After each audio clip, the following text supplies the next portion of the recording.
maybe it's your own expectation. No matter where you've been or what you've done, there is light inside of you. Hello, and welcome back to Retrieving Sanity, a recovery-focused podcast with your host, Keegan.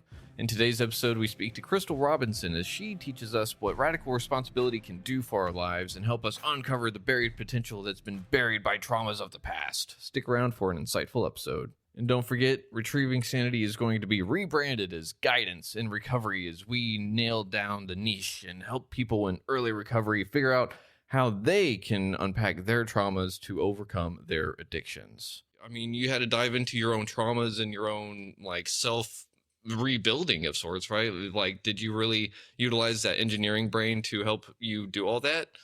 Of course, the structure. I had a complete structure of my outline to begin with, and basically a question for each structure, because I wanted to put forth certain philosophies that I've learned in my certifications, my coaching, and the things that have helped me just be a better person, just have a happier life, be more fulfilled. All of those things I wanted to give to others. So I started with that structure. And then I was like, okay, what story in my life is short enough that I can show this structure and how this helped me? And that made it really interesting for me to go ahead and write, because stories came out that I didn't think were going to come out.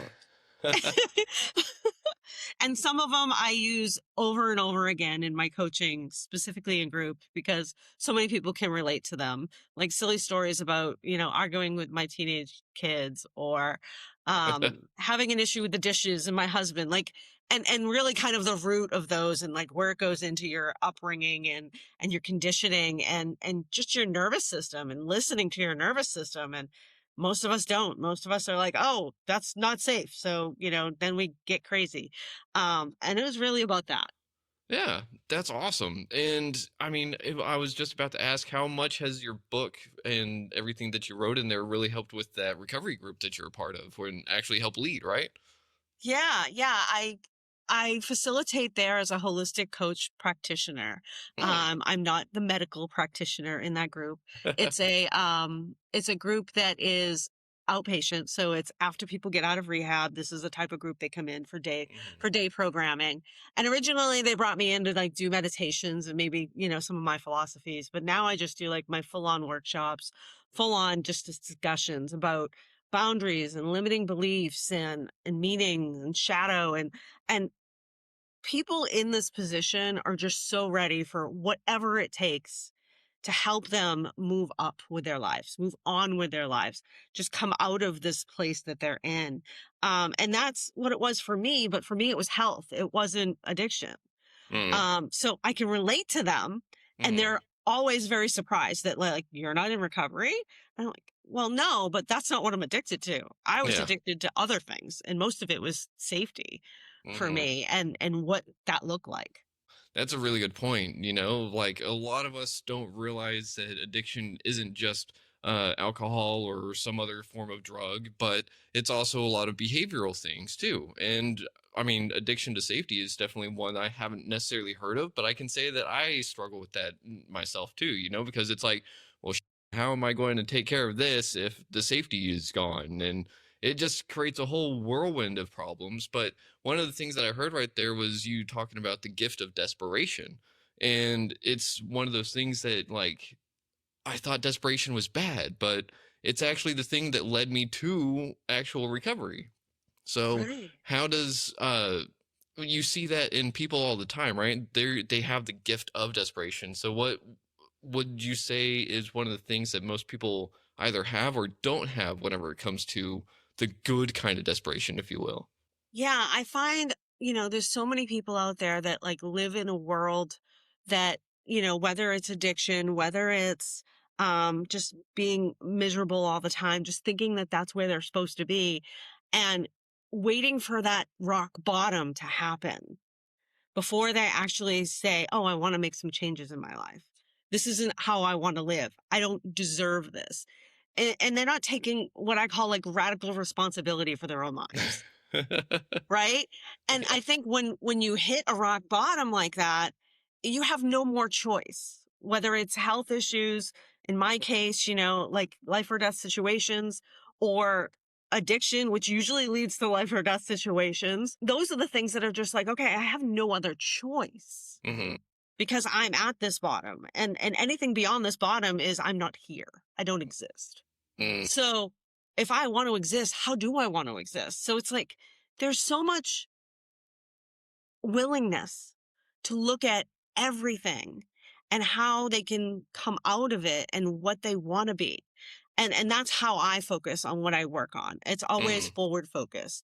I've also increased my certifications. I'm now an advanced practitioner of solution focused brief therapy, Ah. which I find is amazing. I'm not a therapist, I'm a coach, but I love looking at the future, looking at the visions, looking at the dreams. Like, what do you really want in your life?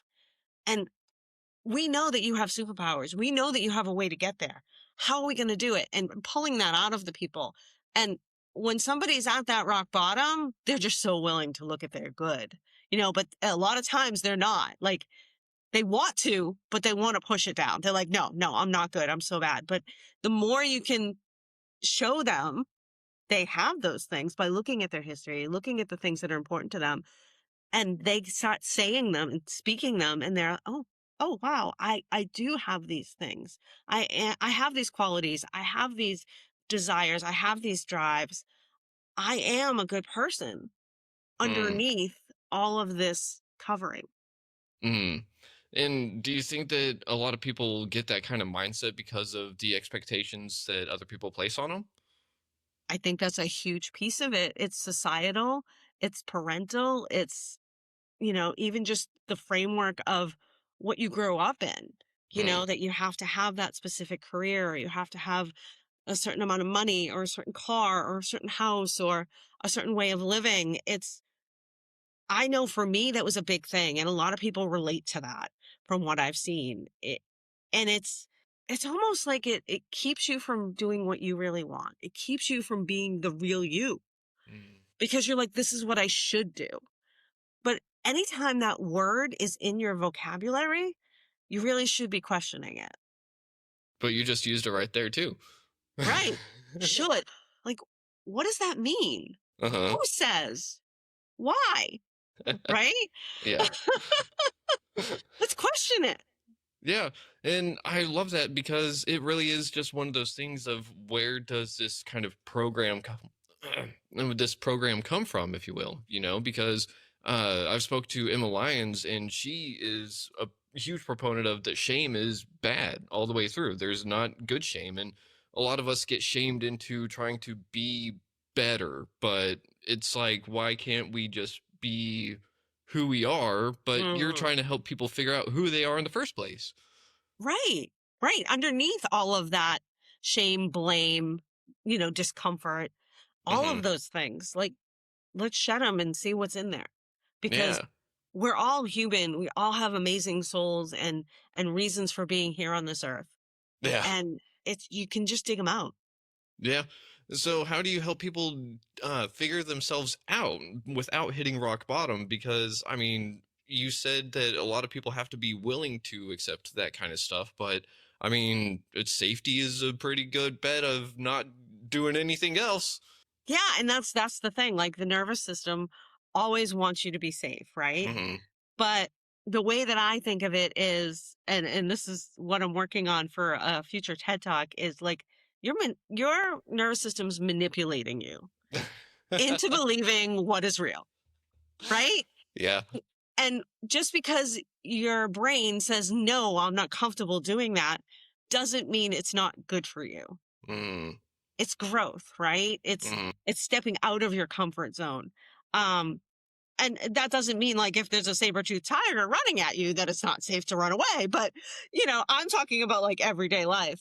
Oh. And what I've noticed is those people that are willing to look at their lives differently, that maybe on at rock bottom, no, they're overachieving. It's mostly like people that are just do everything for everybody else, constantly trying to like hit those markers of whether it's their career, whether it's their family life. And they don't necessarily have a rock bottom, but they're noticing the cracks everywhere. Mm. And they're noticing it because they're like, this isn't what I want to be, who I Hmm. want to be. Like, maybe they're snapping at their kids. Maybe they're, not don't have a good relationship with their spouse or their significant other. Mhm. Maybe they're constantly arguing with them. Maybe this things are slipping at work. Like things start cracking and falling apart because the stress has just grown so much and their nervous system is just constantly like, I have to keep producing. I have to keep producing because that's the only thing that's going to prove that I'm worth it. Mhm.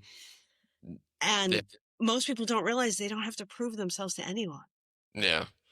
Yeah, I mean, you just hit the nail right there for me too, because like being a guy in today's society, it's if I don't produce something, if I'm not doing something, then I'm not even capable or worthy of love.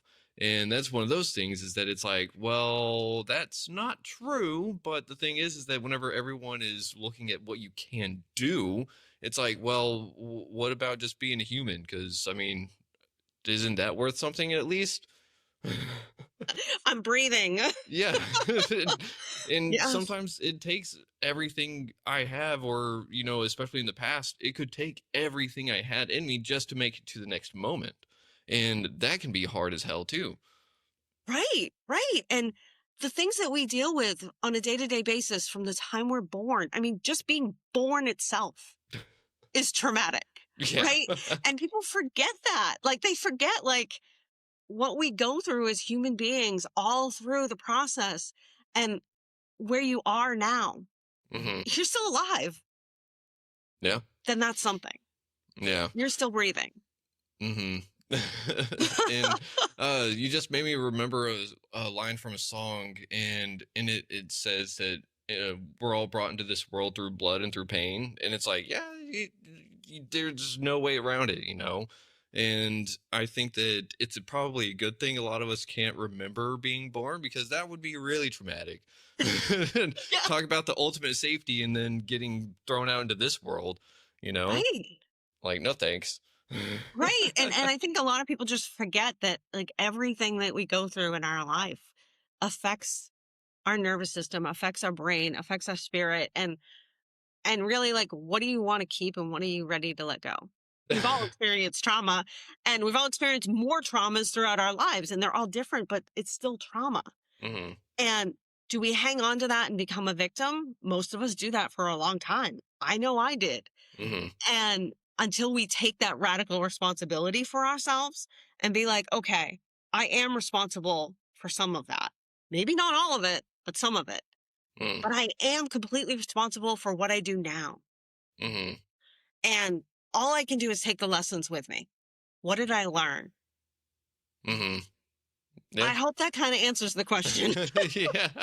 Yeah, it did. And I mean, you've got a really good point, because whenever we look at the past, there's nothing we can do to change it. Like in the step work, we have steps 8 and 9, which are making amends. And like that is something that we can do moving forward, but we can't do anything about the past, you know.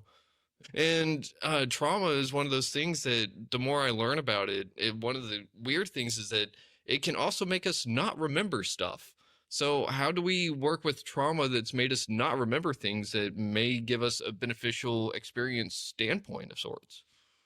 Well, it's all again that willingness, right? Hmm. Uh, Anybody who's seeking to better themselves or change, it's the willingness. Am I willingness to go into the deep and the dark? Hmm. And what am I willing to do to have a better life, Hmm. to be the better person, to whatever it is that you define as what you want in your future.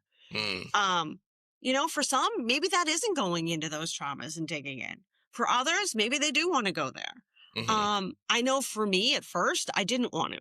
I didn't want to go into, the traumas, the sexual abuse, anything that happened in my past. Hmm. And because we feel protected because we don't want to relive it again. Our nervous system is like, no, I don't want to go there. I don't want to think that. Right. Hmm. Um, but there is that, again, that radical responsibility of, okay, if I go into that from a different standpoint, I'm an adult. I am safe. I lived through it.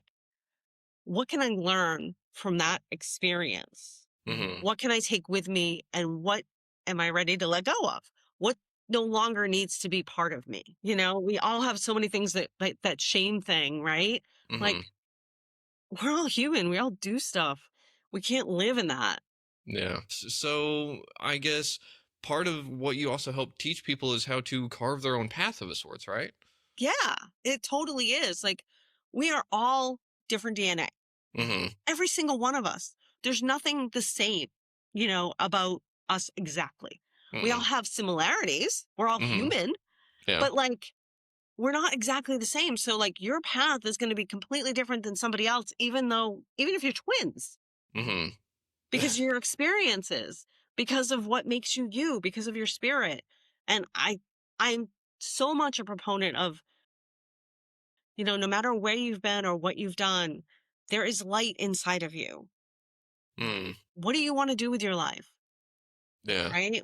And that's why, like in my book, I help people figure out purpose. I help people look at their shadows. Like it's all part of you, and you have to have compassion for all of it.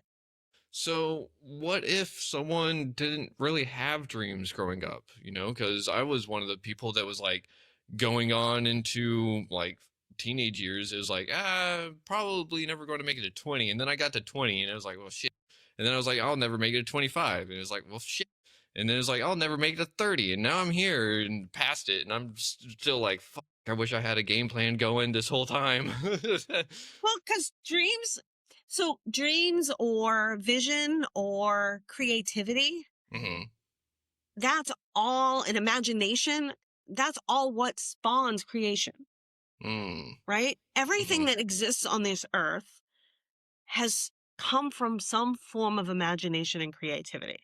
Hmm. The fact that we're talking to each other right now Hmm. over a computer and we're, in different states. Yeah. Um, the fact that we, go around in cars, like Hmm. there's so many things. Somebody had to dream that first. Mm. Somebody had to imagine that first.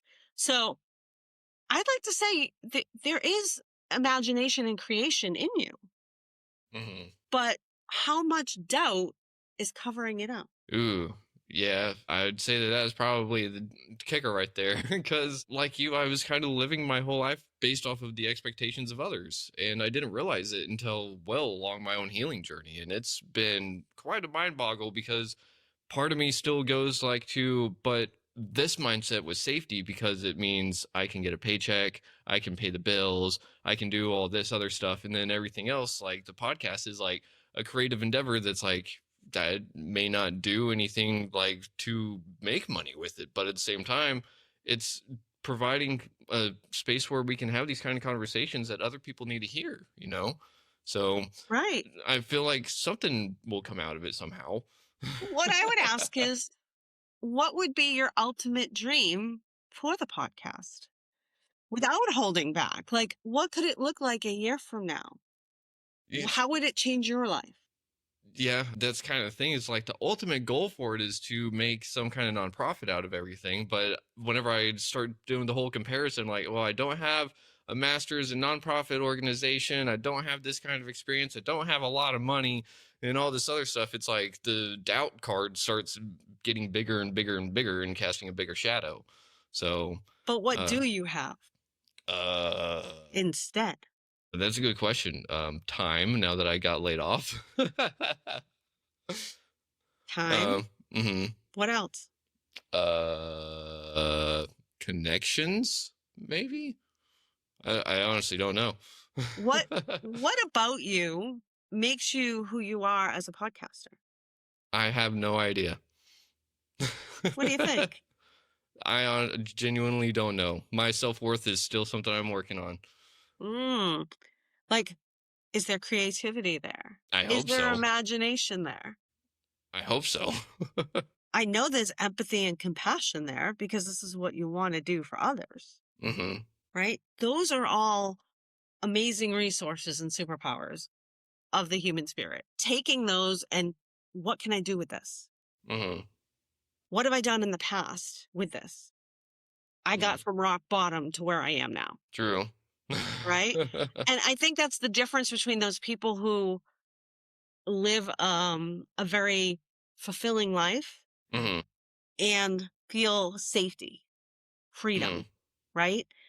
And like emotional, physical, financial safety and freedom isn't necessarily being a millionaire, Yeah. right?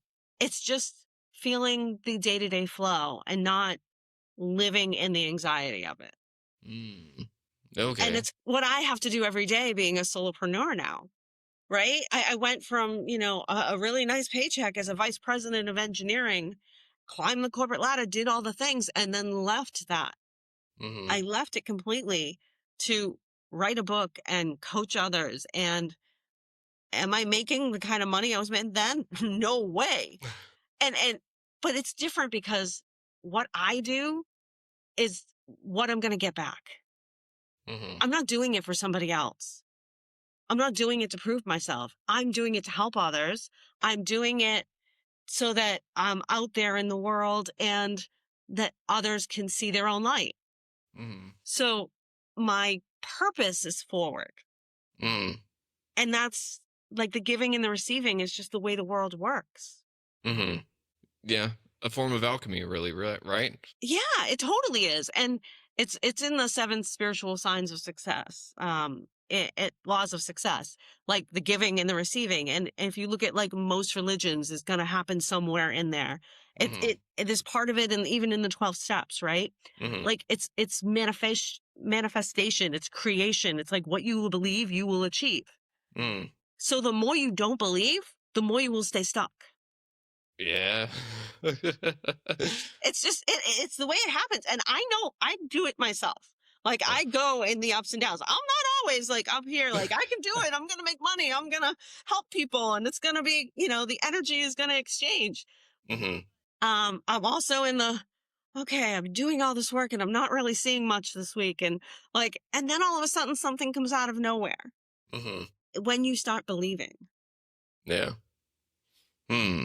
So, how do you make people help believe in themselves, right? Because that's kind of part of the ultimate goal that you help do, right? Yeah.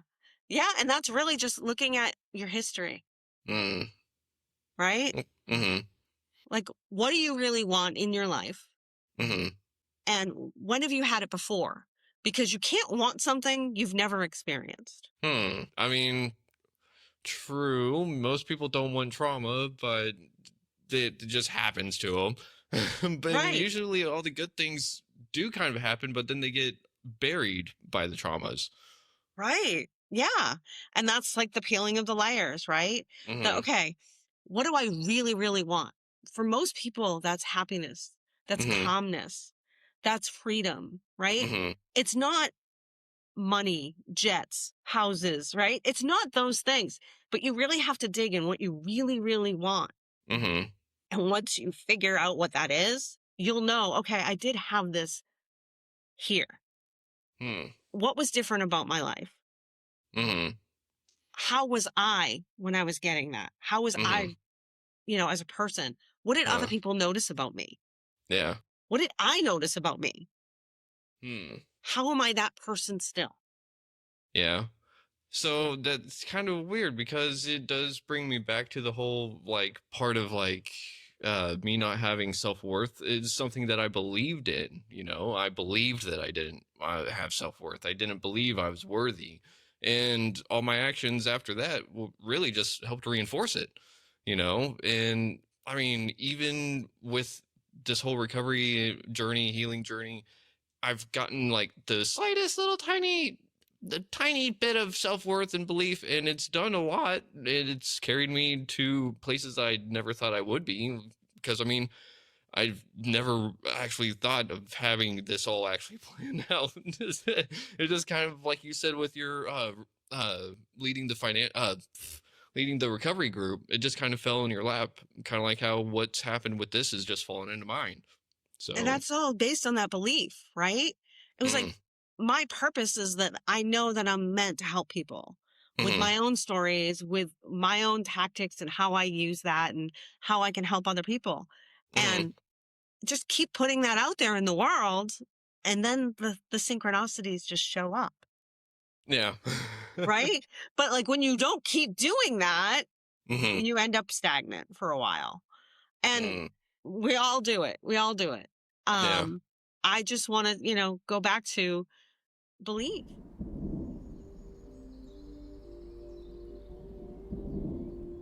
Just a quick interruption. Just a reminder leave a like, leave a comment if you haven't already, and hit subscribe so that you can be up to date with the latest episodes as they come out. So, how do you get yourself out of that stagnant bubble of not feeling like on top of the world kind of stuff? Because if you try to stay on top of the world feeling, isn't that going to lead to a burnout of sorts? No, actually, it's the opposite. The burnout comes from living in the I'm not good enough. So Hmm. I'll give you an example. Okay. I'm now in my second year as a full entrepreneur, Uh not huh. working for somebody else. Uh huh. And my first year, I didn't make even a quarter of what I made as a salary. I knew it was going to be hard. I had set the rhythm that I put away money. It's going to take this long to make my business successful enough to feel freedom, feel Mm-hmm. that freedom and enjoy it and all of that. And then I look at the end of the year, which just happened. So January was the beginning of the new year. My engineering job in December of 2024. Mm-hmm. And I wrote a book. Did 2 TV interviews. I have 4 national articles. I'm working in a recovery center. I have some one-on-one clients. I don't have a full docket of one-on-one clients. I have a few openings. Uh huh. But there's so many other things that I did in that year. So if I just sit in the hodrums of the profit and loss statement, where's that going to get me? That's Nowhere. just going to make me go, oh, am I going to quit? Mm. Am I going to go back to being an engineer? Hell no. Like, I am done with that. I know as soon as I start believing again and looking at, okay, look at what you did. What have you done in the past 12 months? Mm-hmm. That's amazing to a lot of people. Why isn't that amazing to me? Mm. Ooh. That's a good question. What was it that made you think that it wasn't amazing if you've had that thought happen quite often? It's the money, right? It all comes back to the proof, right? The proving yourself. But who am I proving myself to now other than myself? Yeah. Huh. Right? And having coaches in your corner, mentors in your corner, that's what the reminders are for me, right? Having Mm-hmm. those people that are available. I invest in having other coaches. I invest in a business coach. I invest in a personal coach. I have done years and years of therapy. I'm ready for just the coaching now. And that's what helps me move forward. Uh, They remind me of my strengths when mm-hmm. I'm forgetting them. Mm. Right? And Uh-huh. that's what I do for others. So I should be consuming what I give because I'm going to go first. I'm going to show others this has happened. This is what I did to get out of it. Here's how I can help you. Mm. Yeah. Oh, and then it goes right back to that giving and receiving aspect, right? It's a constant, right? And Uh-huh. it's funny. One of my coaches, she talks about return on investment, right? Mm-hmm. And I think this has to do with everything in our lives. No matter what you invest in, whether it's money, time, or energy, are you getting out of it what you put in? Mm. And that's not up to the container or the other person or whatever you're investing in. That's Mm-hmm. up to you to take out of it what you need. Hmm. Hmm. Okay. So that's a really interesting way to look at that because, like you were saying, the proof is nowadays it's all money, right? Because that's what proves you're successful or not. Because, damn, just being a human, we have to produce for the world, and money is the energy that brings that kind of stuff forward. Yeah. And energy, like you were saying, it doesn't necessarily have to be money, but it can be through the communication. It can be through building support and getting support. And you said container. So what did you mean by container? Like ourselves and how we view ourselves? Really, what I meant by that is like, what are you actually investing in for yourself? Right. And that Okay. could be a certification. Maybe it's a Mm-hmm. 6-month certification. Maybe it's online and self guided. Mm-hmm. Okay. So you go on and you do it, but you don't really put it all in. You kind of don't even do all of the modules or whatever they have on there. And maybe you pass the test, but barely pass the test. and then Mhm. you're done and you get your certification. Did you get out of it what you put in? Yeah, Mm. because you didn't put in a lot. So if you go all in and you're like, "Oh, I'm watching the videos, I'm doing all the work," whatever it is, you're using it all. I mean, the same thing with a book. Like if you pick Mhm. up a book and you read it and then you just put it aside and you don't like absorb it, reflect on it, Mhm. um what is the return on your investment of your time for reading that book? Mm. Okay. I Right? see Like what you're how many self-help books do a lot of people read? Yeah. Right? Yeah. Yeah. And you have a really good point there because a lot of people will just read it and just be like, ah, that doesn't apply to me, or like, oh, I've already tried that. And it's one of those things that we can't necessarily put some stuff aside just because we think we know it.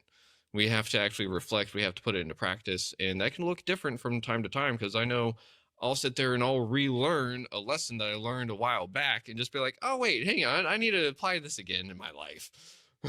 That's what the universe does. If you don't understand the lesson the first time, it'll keep coming back. Hmm. For me, it was my health. One thing after another. It's just whacking me over the head. While you pay attention, you're dealing with a lot of stress. You're not dealing with your trauma. You're just Uh-huh. doing stuff for other people. It was just like one thing after another. Hmm. So, Now I'm healthy and I'm happy and I'm not making very much money. Right? And I think that's the difference, right? It's like, hmm. am I concerned about that? Does that pop up? Do I start freaking out here and there? Yes. But Hmm. then I also do a launch or like I Hmm. said, do the book. And all of a sudden, okay, I get some money in. Like it's what I put out is what I get back. Mm. Okay. Yeah. Return on investment. Yeah. So here's one scenario that I can think of. So whenever we're talking about return on investment, you were talking about like doing courses online or something. What about the person that's like in college and they're doing their damnedest to learn something and they still can't pass that test? Shouldn't they pass the test if they've put hours and hours and hours and hours into study? Well, that all has to do with mindset, right? Testing Mm, is a process, it's a system. It mm, doesn't always tell the amount of knowledge a person has absorbed, true, right? true. And the Mm-hmm, way that I look at it is there's so many degrees out there, right? mm-hmm. People go to certifications, degrees, whatever they do. Does that really matter in the end game? It doesn't. In No. most places, it doesn't. I mean, unless you're going to be a doctor or, a lawyer, then you have to pass those big tests. Mm-hmm, But you're living it every day, and the proof is in what you're doing every day. I was a vice president of engineering at a semiconductor company that works internationally for research and development, mm-hmm. multi-million dollar company. I don't have a degree in engineering. Hmm. Wow. Huh. Okay. Like Uh-huh. I didn't go to college. I went to night school. I went to a technical high school for drafting, and I have a very good engineering brain. And I grew up building go-karts with my dad, uh, right? So it's not about the test.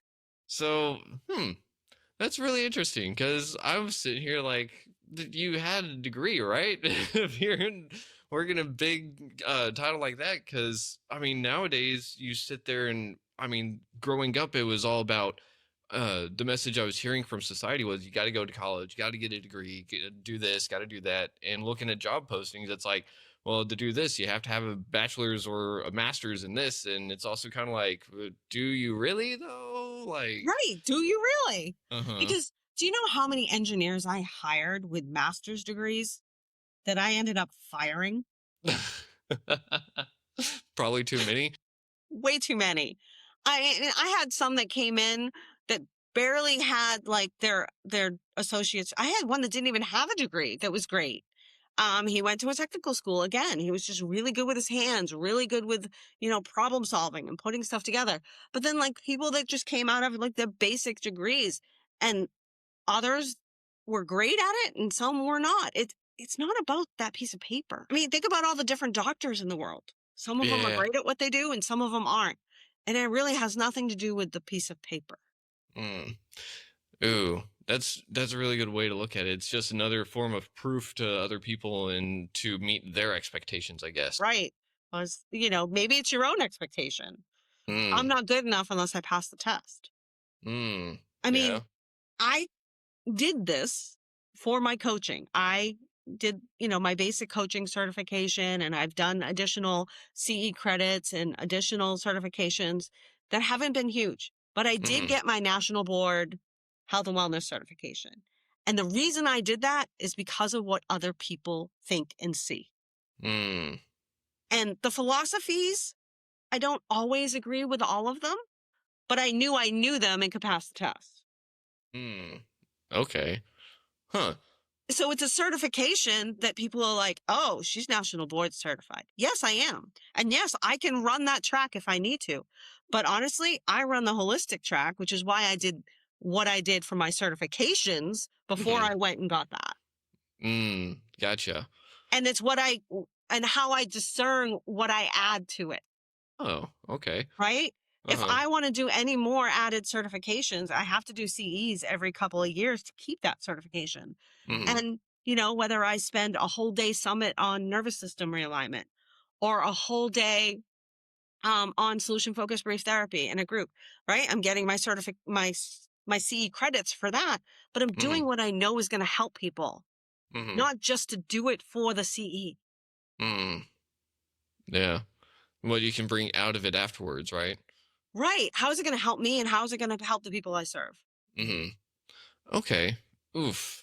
I really like that. And I gotta ask, just because I'm curious, like what philosophies did you not agree with, but you had to go run with anyways just to get that certification? Some of the ways it's very medical system type because it's national board health and wellness coach, so they're basing it on maybe working under doctors for lifestyle adjustment, for Mm-hmm. helping people lose weight, not be in diabetes, not have heart disease, hypertension. It's really based on that model, Mm-hmm. but even though it's based on that model, what you're doing is you're helping people with every facet of their life, Mm. right? Which can Mm-hmm. be relationships, work, their self-worth, all of those things. And when you take the test, it's all about those things that are in the medical establishment. And Mm. I dealt with the medical establishment with all of my medical issues, and it did solve my problems. Yeah. I mean, the only thing that did solve my problems was the brain surgery. That did solve that problem. Um, but that was, taking a symptom and getting rid of it. Mm-hmm. What caused it in the first place? Stress. Exactly. Right? The doctor can't help me with that. No. So that's kind of my discernment over that certification. Mm-hmm. Um, I love a lot of the philosophies within it, and I can help people. I have helped people get off of blood pressure medications, get off of statins, lose weight, be healthier. Like I have. It's part of what I do, but it's not all of what I do. Mm. And that certification was very aligned with that. And it was also aligned with the original food pyramid and some of that stuff. And now they've actually changed it. And I'm like, okay, well, yeah, I'm not on board with this because I'm a holistic nutrition. That's where I am. I'm not in, well, this is what the government says, so that's what you should do. Yeah.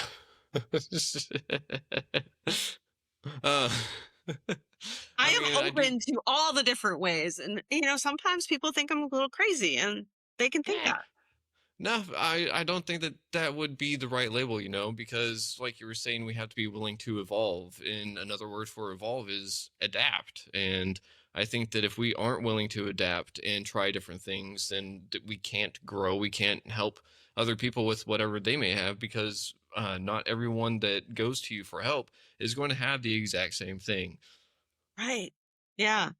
And I am so much into the natural remedies, like Mm-hmm. how to fix yourself your own way. What works Mm-hmm. for you?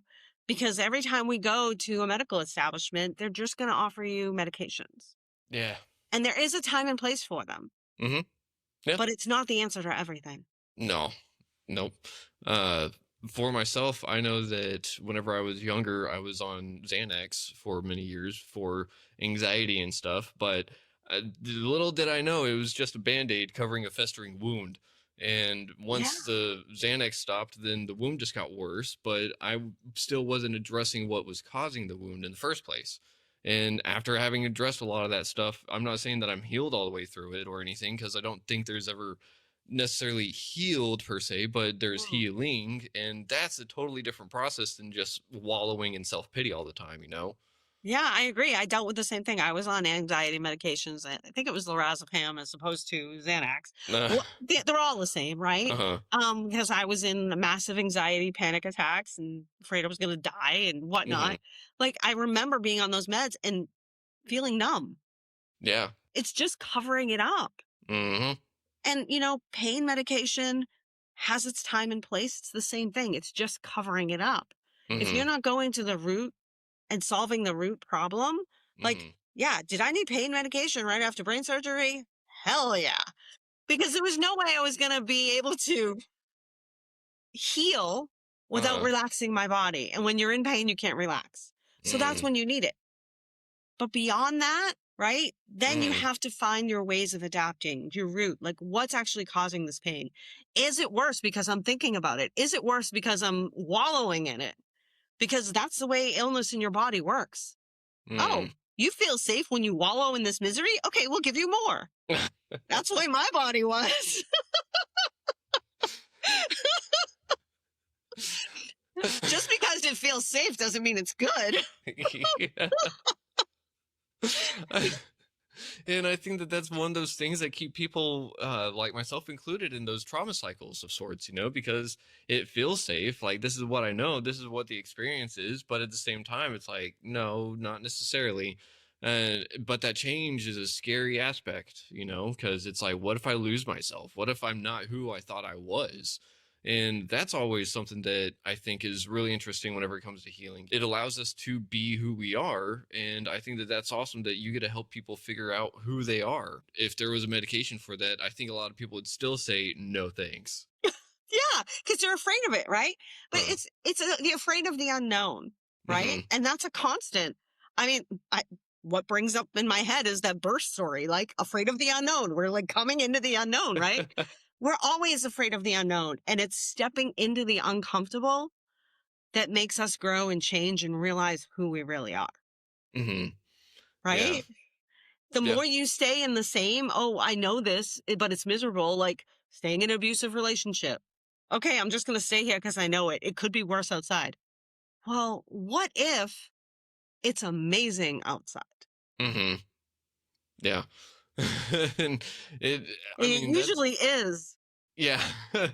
Whenever it comes to bad relationships like that, I think that that's one of the big ones that a lot of people have to work with. And sometimes that's even the relationship with ourselves, you know, and that's a hard one to kind of break free because, I mean, what is it like? I can run away from locations or whatever and all that, but I can't run away from how I talk to myself. No, but you can change it, Hmm.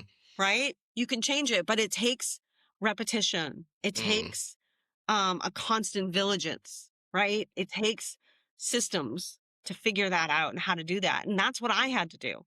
I started writing like gratitude daily, even though there wasn't much that I was grateful for when I was dealing with stuff. I started looking at things differently. I started really digging into who I was, Hmm. knowing that no matter what I found, it couldn't be worse than how I felt at the time. Ooh. Okay.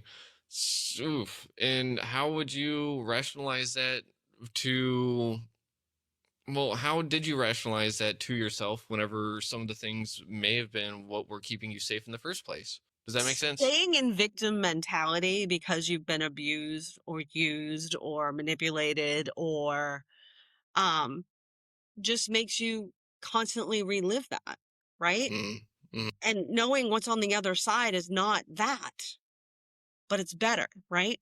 Whether mm-hmm, or not that's an illness, like living in a painful illness, living in chronic pain day after day after day, which is what I was living with lupus. mm-hmm, Um, knowing that there was less and less things I could do every day, that things were constantly being taken away from me. Like, what's the end game there? It's just misery. mm-hmm. So, yeah, I'm not going to live in that misery. It can't be worse. What's in my brain can't be worse than what I'm dealing with right now. Okay. Huh. And I mean, I think that that's just a really good way to look at it too, because I don't know if I've heard that before to where it's like, well, what's on the other side is not going to be worse than where I'm at now. you know. I think that that would have gotten me to kind of start to change my perspective on a lot of stuff a lot sooner, but that's kind of the thing, is that I don't know if I was willing to hear that at the same time. Right. Most people like to live in the catastrophe or Yeah. catastrophizing, right? The worry, Hmm. right? If I'm constantly worried, if I'm constantly, but what does that do to your nervous system? What does that do to your body? It burns out. You're right. Your vessel just can't handle that.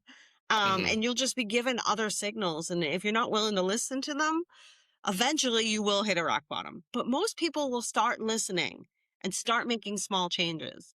And if you're ready to make bigger ones, get yourself a coach, get yourself a mentor, get Hmm. yourself somebody, read more self-help books, get your ROI, go Yeah. all in. Get that return of investment. Uh, Yeah. I did forget to ask, where can people find you and your book if So they're you can looking? find me and my book on my website. It's crystalmoonholistichealing.com. And you can also find me on social. I'm on Facebook and Instagram under Crystal Moon Holistic Healing Huh? and LinkedIn under Crystal Robinson. Awesome. My book's also available on Amazon and on barnesandnoble.com. And you can find it directly through my website. Okay. That's awesome. What does retrieving sanity personally mean to you today? And what's one practice or perspective you believe is crucial for anyone else on that journey? Retrieving sanity is a constant process, Mm, just like healing. You said earlier, healing, right? We're never healed. We're never completely sane or whatever somebody would say, right? We're an evolving species. We're an evolving spirit. Um, and I think the best way that you can do that is take radical responsibility for your own life, your mind, your body, your spirit, because you're the only one who's going to. mm, okay. So that radical responsibility, it sounds like if we're not willing to take that responsibility, we can't do anything with anything else, right? Really, you can. I mean, nobody's going to do it for you. Mm, yeah. And I mean, I know that I was, for some reason, waiting for someone to save me from all my misery, and it does not work that way. No, but once you decide, Hmm. I'm going to do it, I'm going to take care of myself. Hmm. It's that decision that's the switch. Yeah. And then every little thing you do from there just builds. Hmm. Oof. And I mean, it's, one of my questions is, though, what happens whenever something comes and tries to destroy it all? Well, you always have to have contingency plans, right? Like Uh-huh. there's a contingency plan, like, okay, things happen, right? But the Hmm. difference is when you're doing the work and you're learning so much about yourself, it's not that life isn't going to throw shit your way. Hmm. It always is. But like for me, by the time the brain tumor happened, I was like, what the hell? Okay, let's do some research. Let's find a good surgeon. Like, I'd already been through so much. I had learned and grown from that I Hmm. knew this next experience, right? And the next one, okay, bring it. I've learned so much. I'm growing so much. I will do the work to get through it. Mm. Ah, I that's just a great way to look at it. And it sounds like you were kind of using the past experiences not so much as a shield to prevent anything from happening, but more as a weapon to attack whatever was coming your way next time. Yeah, I mean, it's just you learn from your experiences, right? A lot of people Hmm. were sorry for the stuff that I had to go through. And I'm like, I'm not at all. If I Hmm. didn't dig them all out, like the trauma from when I was younger and start digging that out when I was dealing with the health problems, it wouldn't make me who I am today. And it wouldn't Hmm. make me capable of helping others. Hmm. And I'm so glad that you did do all that, because it sounds like you're doing an amazing job at just everything whenever it comes to recovery and helping people heal. Thank you. I try every day to do more. It makes me fulfilled, I guess you could Yeah. say. Yeah, it really helps with that ROI, I guess, right? Yeah. Yeah. I mean, just being in a group and having somebody be like, wow, I never thought of it that way before. That was really helpful. Those words make me feel so good. It was worth my hour time, Hmm. Oh yeah. to help them step into the light, help them take the next step forward. And I want to help people in recovery. I want to help people in recovery from other things, Hmm. right? And Like yeah. overworking and being a perfectionist and not having self-worth, right? Yeah, because recovery looks different for everyone, and it doesn't necessarily have to be from addictions, from traumas. It can be recovery from just old mindsets that don't benefit you anymore. So, Yeah, and I think that that's the that's, work. yeah, it is some work, and you're doing it, and I'm so happy for you, and just excited to speak to you again. It's been an honor and a pleasure. Uh, and I mean, I just got to say thank you for just doing what you do, because it means a lot to someone like me, and I know it means the world to the people that you help with, one on one or in the group. So Thank you so much, Keegan. I love being on your podcast. I love having conversations with you, and I love the fact that you have this forum available. And I really can't wait to see what you're going to do with it in the future. well, I'm right there with you, because I have no idea where it's going to go. But with that being said, we are at the end of this episode. And everyone out there, thank you for listening to Retrieving Sanity on WDJY 99.1 FM. And as always, this has been Keegan, and this has been Crystal, and we will see y'all in the future. But you got to remember, try to love yourself, love others if you can, but got to love yourself first. And if you're having a mental health crisis, you can dial 988 to talk to someone, or text 741-741 if you don't want to pick up the phone and talk. But one way or another, just try to be kind to yourself and be the favorite version of yourself today, because that can change too. So with that being said, we'll see y'all next week. Much love. Stan.